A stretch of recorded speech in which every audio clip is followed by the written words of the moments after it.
তাহলে south Indian চলচ্চিত্রের তারকা রজনীকান্তের আগামী দিনে মুক্তির অপেক্ষায় রয়েছে কুলি সুরে নামে নতুন একটি চলচ্চিত্র। চলচ্চিত্রের বাজেট অবশ্য 350 কোটি রুপির কাছাকাছি।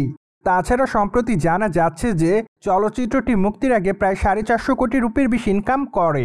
তাই তো বলাই বাহুল্য যে চলচ্চিত্রটি মুক্তির আগে তার বাজেটের অর্থ উঠাতে পেরেছে।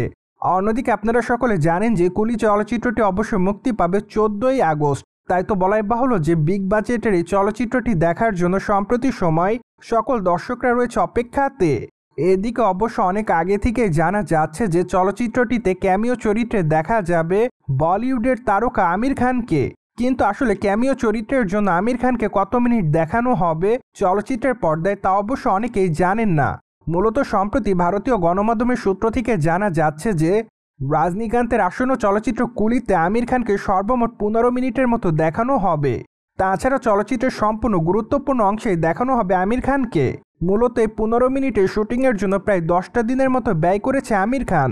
পাশাপাশি অবশ্য চলচ্চিত্রের ক্লাইম্যাক্স অংশে সাউথ ইন্ডিয়ান তারকা রজনীকান্তের সঙ্গে লড়াই করতে দেখা যাবে আমির খানকে।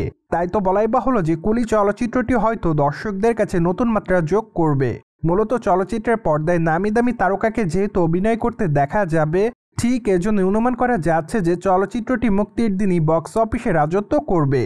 অন্যদিকে আপনারা সকলে জানেন যে চলচ্চিত্রটিতে অবশ্য আরও অভিনয় করতে দেখা যাবে নাগার্জুনাকে। যদিও এর আগে অবশ্য নাগার্জুনা জানিয়েছিলেন যে চলচ্চিত্রের পর্দায় প্রধান খল চরিত্রে অভিনয় করবেন তিনি। তাই তো বলাই বাহুল্য যে এবার চলচ্চিত্রের পর্দায় প্রথমবারের মতো খল চরিত্রে দেখা যাবে নাগার্জুনাকে। আর সেই চলচ্চিত্রের নায়কের চরিত্রে অভিনয় করবেন রজনীকান্ত। পাশাপাশি অবশ্য ক্যামিও এবং চলচ্চিত্রের ক্লাইম্যাক্স অংশে দেখা যাবে আমির খানকে। সেই সাথে অবশ্য চলচ্চিত্রের পর্দায় আরও অভিনয় করতে দেখা যাবে শ্রুতি হাসানকে। সবকিছু মিলে এইটুকু বোঝা যাচ্ছে যে চলচ্চিত্রের পর্দায় যেহেতু এত বড় বড় তারকারা রয়েছে, তার মানে এইটুকু শিওর যে চলচ্চিত্রের গল্পের মধ্যে বড় আকারে টুইস্ট থাকবে। যাই হোক, সেই টুইস্টটি আসলে দর্শকদের কাছে কেমন লাগে তা তো অবশ্য চলচ্চিত্রের মুক্তির পরই বোঝা যাবে।